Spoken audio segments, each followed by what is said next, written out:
물을 머금은 스폰지와 같아서 그 안에 많은 영감과 지혜가 들어 있습니다. 이 말씀을 조금만 짜기만 해도 그 영감이 이렇게 스며 나오는 그것을 볼 수가 있습니다. 그렇기 때문에 중요한 것은 어느 부분을 짜느냐 하는 것입니다. 저는 초반부를 짜고자 합니다. 전체를 다 짜면 그것을 다 정리하기도 어렵거니와 또 그것을 여러분이나 저나 다 이해할 수도 없습니다.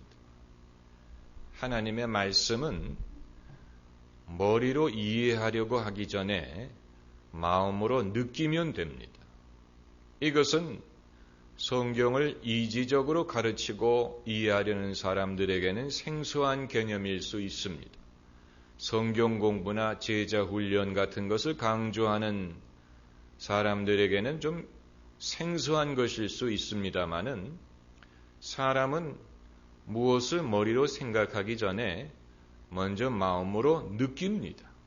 인생의 중요한 것은 머리로 정리하기 전에 이미 느끼고 있습니다. 사랑이든 두려움이든 또 애정이든 이런 모든 것은 먼저 사람이 느끼고 그리고 머리가 그것을 정리하기 시작합니다.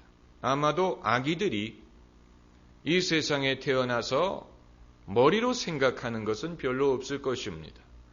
그러나 그들은 그럼에도 불구하고 아주 중요한 것들을, 메시지를 전달할 줄 압니다. 우는 것을 통해서, 얼굴 표정을 통해서, 눈맞춤을 통해서 그들이 말을 못하는 것뿐이지 아주 중요한 내용을 얼마든지 그 엄마와 아빠와 가족들과 커뮤니케이션을 할 수가 있습니다. 이것은 머리로 하는 것이 아니고 마음으로 하는 것이고 가슴으로 하는 것입니다. 인생의 중요한 것을 거기에서 배웁니다. 그런데 그 시점에서 만일 아기들이 부모의 애정을 받아보지 못하고 또 학대를 받고 또 두려움을 경험하게 되면 아무리 이후에 그가 도덕을 공부하고 철학을 공부하고 문명을 공부한다고 하더라도 그 중심의 인간을 신뢰하지 못하고 자기의 존재에 대해서 사랑을 받지 못한다는 그런 생각이 자리 잡고 있기 때문에 이것은 어떤 상담이나 어떤 교육으로도 아주 고치기 힘든 그런 문제가 되어버리고 맙니다. 이것은 사람이 느끼는 차원에서 정말로 느껴야 될 걸 느끼지 못하고 어린 나이로부터 엉뚱하고 잘못된 것을 느끼기 때문에 그런 것입니다. 그렇기 때문에 하나님도 당신의 진리를 우리에게 전달하시는 과정에서 은혜를 주시는데 은혜라는 것은 사실 영어로 하면은 grace지만 외국 사람이 grace라는 말로 다 표현하지 못하는, 다시 말하면 우리가 은혜라는 말로 표현하는 개념이 grace라는 말에 다 담겨져 있지 못합니다. 우리는 더 많은 양의 그런 의미를 은혜라는 말 속에 담아놓고 있어서 하나님이 은혜를 주신다는 말은 반드시 내가 뭐를 깨달았다, 뭐를 배웠다, 뭐 이런 차원이 아니고 더 포괄적인 것입니다. 이것은 우리가 생각하고 느끼고 경험하고 깨닫고 회개하고 사랑을 믿고 성령을 경험하고 이런 모든 것이 그 안에 들어가 있는 것입니다. 그 안에 모든 것이 들어가 있는 것입니다. 마치 티베트 사람들이 차를 끓일 때든 음식을 만들 때든 피부에 약을 바를 때든 구두를 닦을 때든 다 똑같은 약이라는 사냥의 그 버터를 사용하는 거죠. 그들은 차를 끓일 때도 약에 버터를 집어넣고 피부 좋으라고 바를 때도 사냥의 버터를 바르고 음식을 만들 때도 약버터를 넣고 심지어 구두를 닦을 때도 약버터로 닦는다고. 그들은 약이 없으면 살 수가 없지요. 약의 버터라는 것은 그들에게 인생의 아주 중요한 의미를 차지하고 있는 것처럼 믿는 사람에게, 특별히 한국에 믿는 사람들에게 은혜라는 것은 이 기독교 신앙의 거의 대부분을 표현한다고 말하면 됩니다. 은혜라는 개념은 상당히 정적이고 본능적이고 그리고 직관적이고 영적인 그런 개념을 가지고 있습니다. 여러분도 아시다시피 제가 서양물을 좀 먹었는데 서양에서 공부도 하고 예수님을 믿은 것도 캐나다에서 믿은 것이고 신앙훈련을 미국에서 받고 신학을 미국에서 하고 그래서 기도를 할 때도 영어로 기도를 합니다. 이상하게 여기지 마세요. 영어로 은혜를 받았기 때문에 영어로 기도를 하는 것입니다. 그건 어떻게 바꿀 수가 없습니다. 그러나 그럼에도 불구하고 제 속사람은 상당히 된장국적이고 얼마나 한국적인지 몰라요. 제 자신이 놀라요.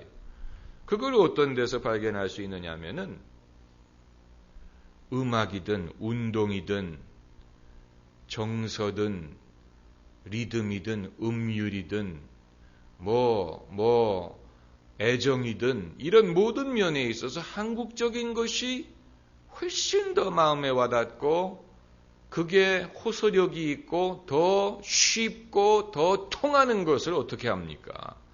그래서 제가 옛날에 기타에 심취한 적이 있었는데 똑같은 전자기타지만 신중현 씨가 기타 연주하는 것을 보면 뭔가 마음에 와닿고 나도 저렇게 할 수 있다라는 생각이 드는데 에릭 클랩톤이 기타 치는 것을 보면 참 잘하는데 하나도 어떻게 하는지 모르겠어요. 완전히 나랑 다른 그런 세계에 있는 사람 같아가지고 전혀 흉내낼 수가 없는데 그렇다고 신중현 씨의 음악이 더 단순하다든가 쉽다는 건 아닙니다. 다만 그게 이해가 되는 거예요. 그게 이해가 되고 저분이 이거 왜 저런 식으로 하는지 이해가 돼요. 그리고 운동도 브루스리가 이 무술하는 것을 보면 참 잘하고 멋있는데 하나도 흉내를 못 내겠어요. 하나도 흉내를 못 내겠어요. 그러나 한국의 고전 무술인 택견이라는 게 있습니다. 태권이 아니고 택견이라는 한국의 고전 무술이 있습니다. 이건 정말로 옛날부터 전해 내려온 이 인간 문화재를 통해서 전해 내려온 고유 무술입니다. 그런데 택견을 하는 걸 보면 그게 이해가 되고 저 정도는 나도 할 수 있겠다. 이런 생각이 듭니다. 여러분 기회가 되면 택견이라는 걸 한번 찾아보시기를 바랍니다. 이 고유 무술인데 다른 일본의 유도든 가라데든 무슨 태국의 킥복싱이든 이런 것보다도 더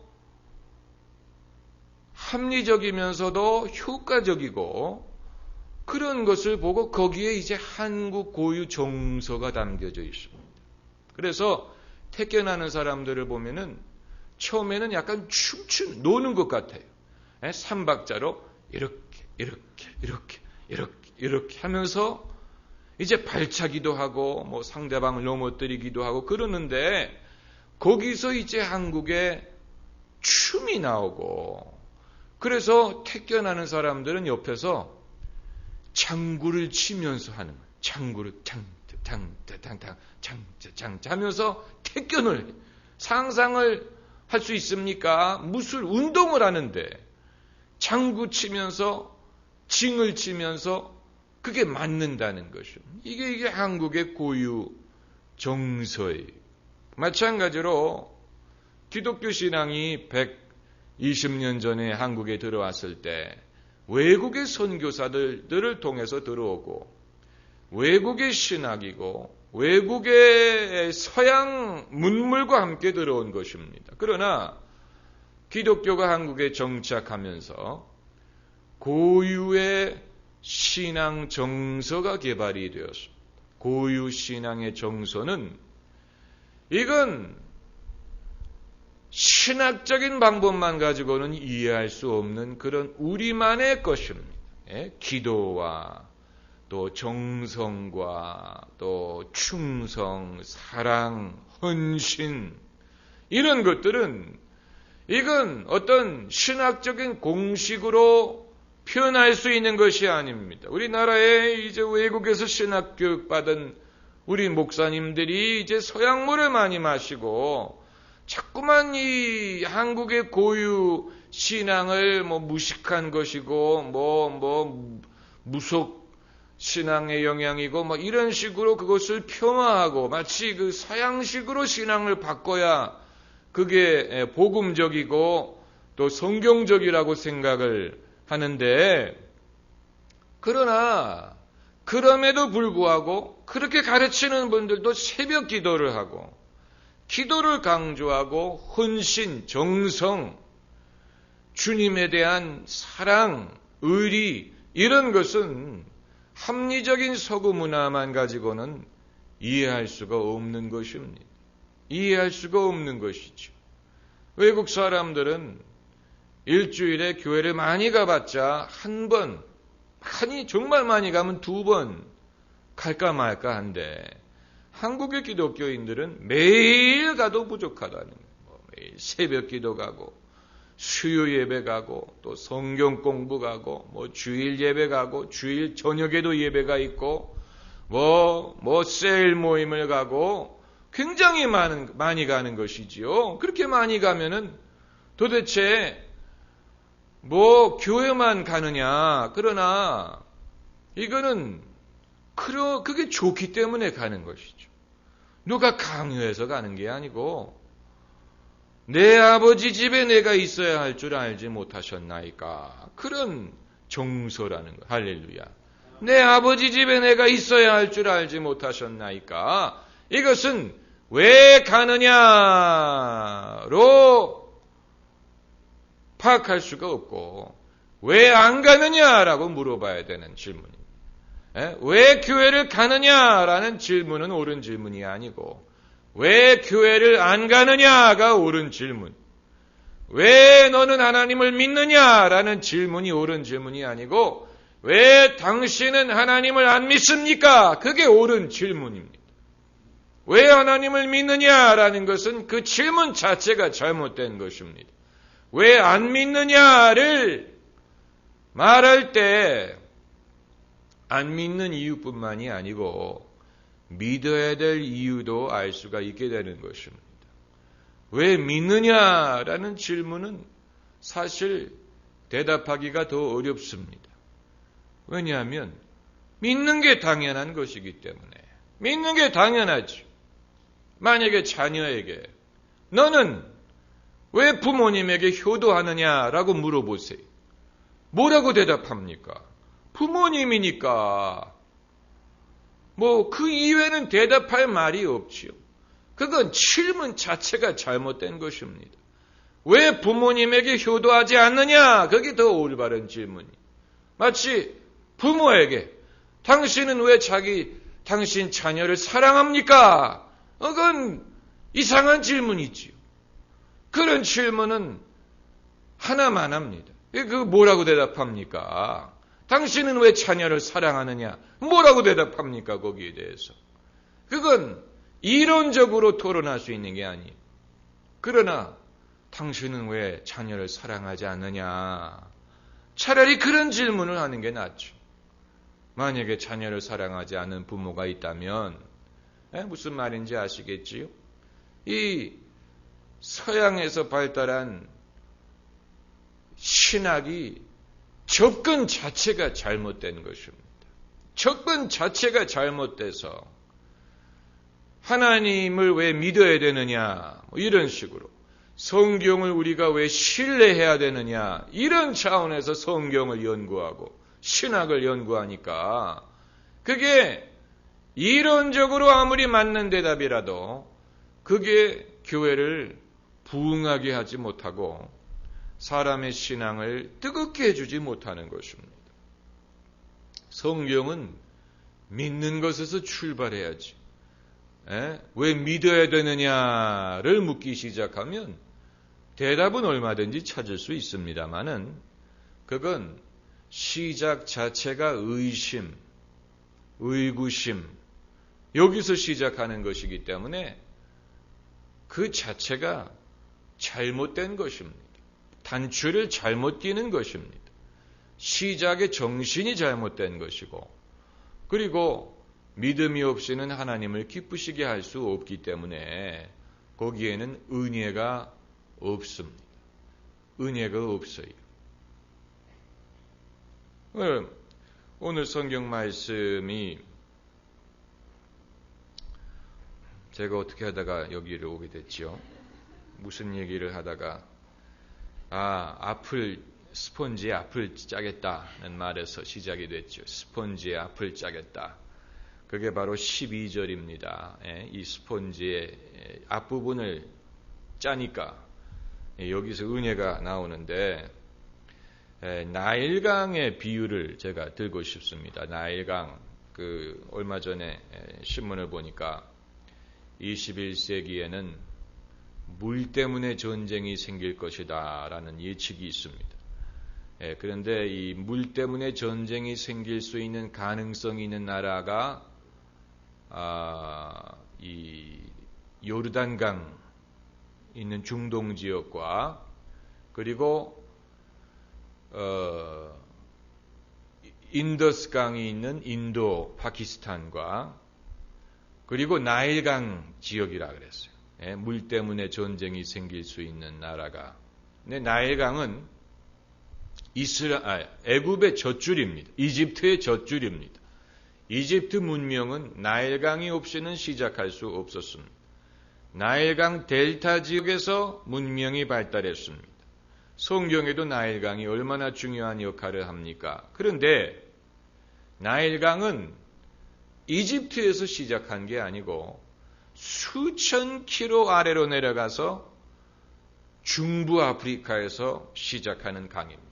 중부 아프리카의 밀림 지역에 비가 와서 그 빗물이 흘러가지고 만든 강이 나일강입니다. 그러니까 비는 다른 곳에서 오고 그 빗물의 혜택은 애굽 사람들이 받는 것입니다. 마찬가지로 이스라엘 백성도 사실 이스라엘 백성이 등장한 그 시조부터, 이게 이제 출애굽기입니다. 출애굽기에서부터 이스라엘 민족이 등장합니다. 창세기에는 이스라엘 민족이 없어요. 이스라엘의 가문이 있을 뿐이죠. 야곱의 가문이 있을 뿐이지요. 그런데 출애굽기에 이스라엘이라는 민족이 출발할 때부터 그들을 살펴보면 그들에게는 훌륭한 면이라고는 눈꼽만큼도 없어요. 그들 자체에게는 훌륭한 면이 없어요. 흠모할 만한 면이 없는 그런 놈들이에요. 아주 문제가 많은 사람들이에요. 문제가 많은 백성들이에요. 이스라엘은 출발부터가 그랬어요. 아주 문제가 많고 훌륭한 면이라고는 찾아보기 어려운 그런 민족인데, 그럼에도 불구하고 하나님이 그들을 잊지 못하고 버리지 못하시고 그들을 권고하시고 그들을 구원하시고 그들에게 복을 주려고 하시는 이유가 무엇이냐? 그 이유를 알려면 창세기로 가야 되는 것입니다. 그러므로 출애굽기는 창세기를 필요로 합니다. 창세기가 없이는 출애굽기 이유를 이해할 수가 없습니다. 사실 구약의 본론은 출애굽기입니다. 출애굽기에서 구약의 본론이 시작되는 것입니다. 왜냐하면 이스라엘 민족이 거기서부터 시작하기 때문에. 그러나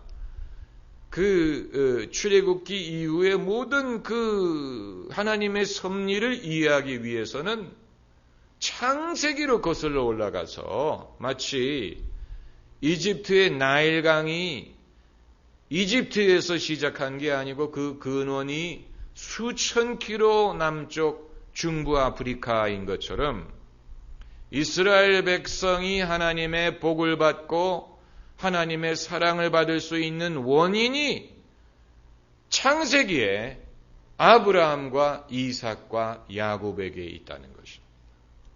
그게 아주 중요한 것입니다.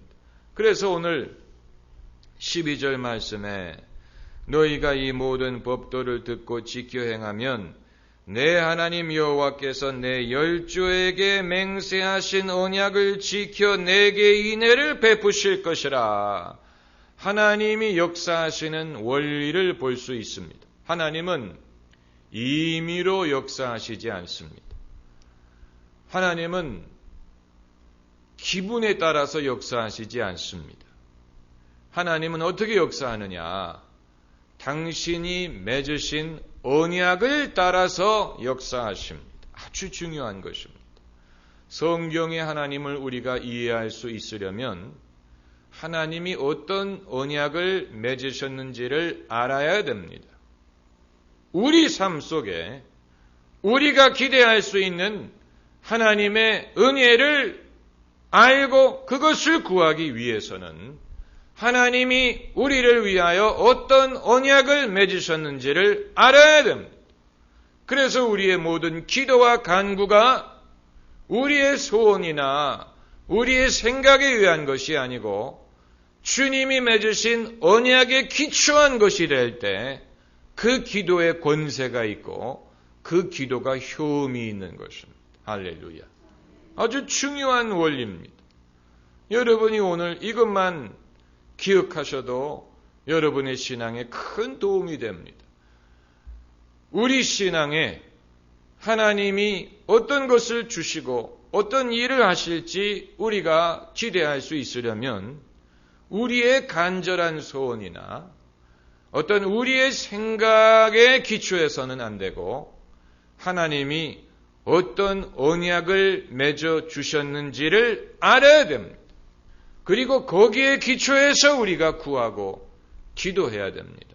거기에 믿음이 있는 것이고 믿음이 발생하고 능력이 발생하고 거기에 신앙의 효험이 있습니다. 마찬가지로 하나님이 이스라엘 백성을 권고하고 복을 주시는 이유가 무엇냐? 언약 때문입니다. 언약. 그런데 그 언약을 아무하고 체결한 건 아니고 구약 시대에는 그것을 아브라함과 이삭과 야곱과 체결하셨습니다. 언약이라는 것은 적어도 두 파티가 있어서 뭐라고 부릅니까? 파티를. 집사님, 파티를 뭐라고 불러요? 당사자. 파티 그러면 여러분 파리, 요즘에 파리라고 그런 파리가 아니고 영어로 파티라는 말은 이제 당사자라는 뜻이 있습니다. 언약에는 당사자, 2명의 당사자가 있어요. 적어도 이쪽과 저쪽 A와 B, 갑과 을이 있습니다. 마찬가지로 하나님이 맺으시는 언약도 2명의 당사자가 있는데 한 명은 하나님이고 다른 한 명은 이제 그 당사자가 아주 중요한 역할을 하는 인물들입니다. 그래서 구약에서는 그것이 아브라함과 이삭과 야곱이고 신약에서는 예수 그리스도입니다. 그러나 아브라함과 이삭과 야곱과 맺은 언약이 그렇다고 취소되는 게 아니고 이제는 예수 그리스도를 통해서 하나님이 아브라함, 이삭, 야곱에게 약속하신 것이 모든 사람에게 올 수 있는 길이 열리는 것입니다. 그러니까 이스라엘 백성에게 있어서는 출애굽기 이후에 이스라엘 백성에게 있어서는 아브라함, 이삭과 야곱이 나일강의 근원과도 같은 거예요. 그들을 살리는 생명의 젖줄이 거기에서부터 시작한 하나님이 아브라함, 이삭, 야곱과 맺은 언약에서 거기에서 시작하는 것입니다. 하나님은 다른 사람과는 그 언약을 맺지 않았어요.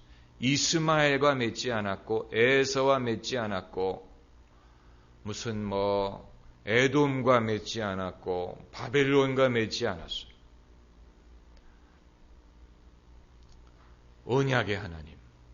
그런데 아브라함과 이삭과 야곱 중에도 그 중에서도 원조는 당연히 아브라함입니다. 왜냐하면 하나님이 이삭에게 말씀하실 때는 뭐라고 말씀하시냐면 내 아비 아브라함이라고 그 아버지에 대해서 언급을 하고, 야곱에게 말씀하실 때는 내 조부 아브라함과 내 아비 이삭과 하면서 할아버지와 아버지에 대해서 언급을 하는데, 아브라함에게 말씀하실 때는 더 이상 거슬러 올라가지를 않았어요. 아브라함의 아버지는 이름이 데라인데 내 아비 데라라고 말씀하지 않았어요. 아브라함 그 시대부터 시작합니다. 그러니까 아브라함은 원조예요. 아브라함은 정말로 존경스러운 인물. 믿음에 있어서 아버지. 그 이름 자체가 아버지라는 뜻입니다. 아브라함, 아버지. 정말로 아버지와 같은 존재입니다. 이삭과 야곱은 그 아버지와 할아버지의 혜택을 조금이라도 받았는데, 아브라함은 더 이상 거슬러 올라갈 데가 없었어요. 그러니까 나일강의 완전히 그 근원 그 자체와 같은 그런 인물이었습니다. 여러분, 자식이 반드시 아버지의 직업을 그대로 이어받아야 되는 건 아니에요. 요즘 시대에는 특별히 더 그렇습니다. 옛날과 달리 자식은 자기의 적성대로 또 능력대로 자기의 그 직업을 선택해야 되고, 그것이 바람직하고 또 그것이 지혜롭습니다. 그러나 자식이 어떤 직업을 갖든 간에 그거와는 별도로 모든 자식은 아버지의 대를 이어야 될 책임이 있고, 아버지의 유업을 이어야 될 책임이 있고, 아버지의 후계자가 되어야 될 책임이 있습니다. 그것은 아버지의 직업을 이어받으라는 게 아니고, 직업과는 별도로 그 아버지의 뜻, 그 아버지가 품었던 뜻, 대의 명분, 그리고 신앙적으로는 하나님이 주셨던 사명, 하나님이 맡기셨던 일, 이것을 계승해야 될 책임이 있다는 것입니다. 이건 직업을 이어받는다는 것을 반드시 의미하는 건 아닙니다. 그렇기 때문에 목사의 아들이 반드시 목사가 돼야만 아버지의 후계자가 되는 건 아닙니다. 어떻게 보면 어떤 경우에는 목사가 안 되는 게 오히려 아버지의 더 적합한 후계자가 될 수도 있어요. 괜히 자기 그릇이 아닌 것을 맡겨가지고 본인도 괴롭고 그렇게 하는 것보다는 이건 하나님의 부르심에 의한 것이니까. 그러나 직업이 어떠하든 간에 모든 자식은, 아들, 딸도 마찬가지죠. 모든 자식은, 딸의 경우는 이제 시아버지가 아니고 친정아버지입니다. 자기 아버지의 후계자가 되어야 될 책임입니다. 아버지의 그 뜻, 아버지의 대의 명분, 아버지의 소명과 사명과 그 시작한 믿음의 역사를 계승해야 될 책임이 있다는 것입니다. 그것을 우리가 가르쳐야 됩니다. 그러니까 아빠가 의사였기 때문에 너도 의사가 되다는 그게 아니고, 아빠가 무슨 법조인이었기 때문에 자식이 법조인이 된다는 게 아니고, 적어도 우리의 사명은 그것보다는 크다는 것이죠. 우리의 사명은 그보다는 우리의 이 직업보다는 커야지 그게 하나님의 사명이지요. 자기의 직업에 딱 맞는 그건 하나님의 사명이 아니고, 그건 사람의 생각에 불과하고, 하나님이 맡기시는 일은 어느 한 직업으로도 다 감당할 수 없는 것입니다. 할렐루야. 어느 한 직업으로도 다 담을 수가 없는 것입니다. 목사라고 해서 하나님이 주시는 사명을 다 감당할 수 있는 게 아니에요. 목사라는 그릇도 그거 다 감당할 수 없고, 거기에는 이제 음악이든 예술이든 문학이든 사회사업이든 구제든 방송이든 또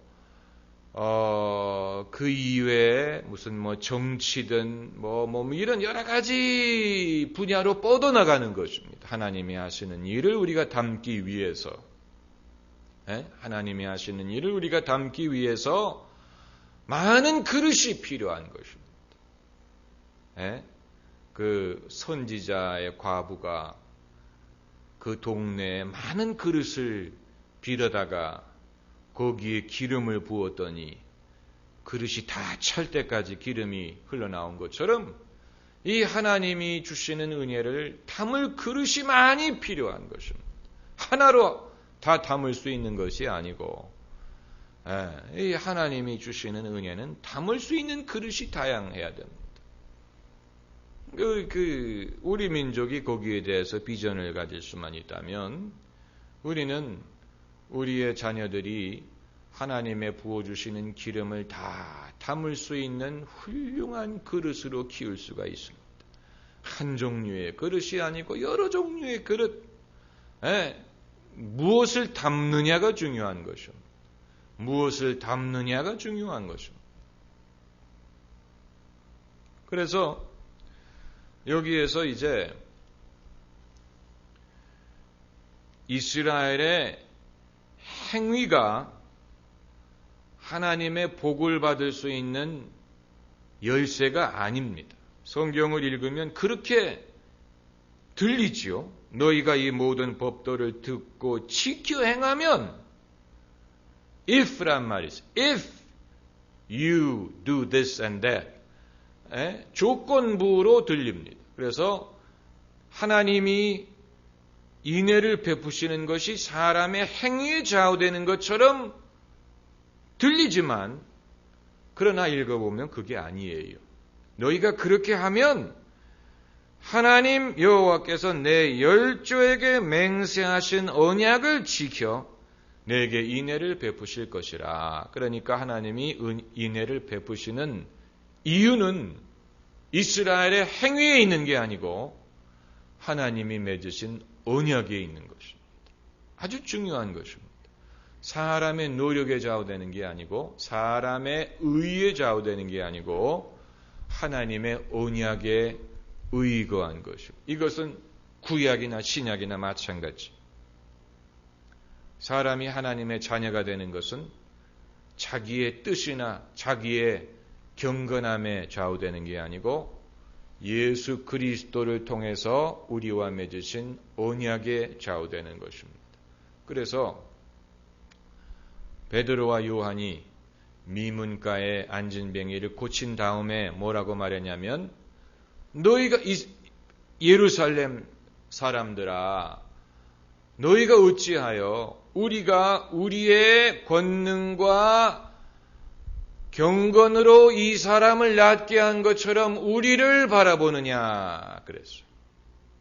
우리의 능력, 권능과 경건으로 이 사람을 낫게 한 것처럼 우리를 바라보느냐. 우리의 좌우된 게 아니라는 것입니다. 우리의 경건 때문에 이 일이 일어난 것이 아니라는 것입니다. 이것은 그리스도로 말미암는 것이다. 아주 중요한 것이지. 우리가 하나님에게 모든 것을 받을 수 있는 근거가 바로 언약에 있습니다.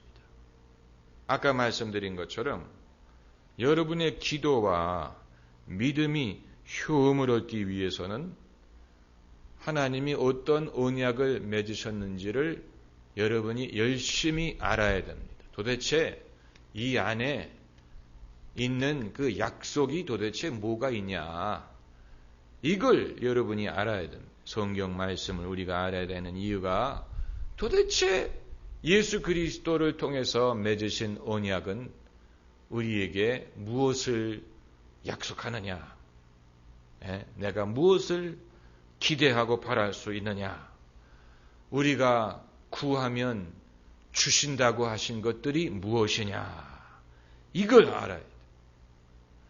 그렇기 때문에 그때부터는 우리의 기도가 마치 도박하는 것처럼 도 아니면 뭐 이런 식으로 운이 좋으면 잭팟을 터뜨리고 아니면 꽝이고 뭐 이런 게 아니고, 그건 그건 요행을 바라는 기도죠.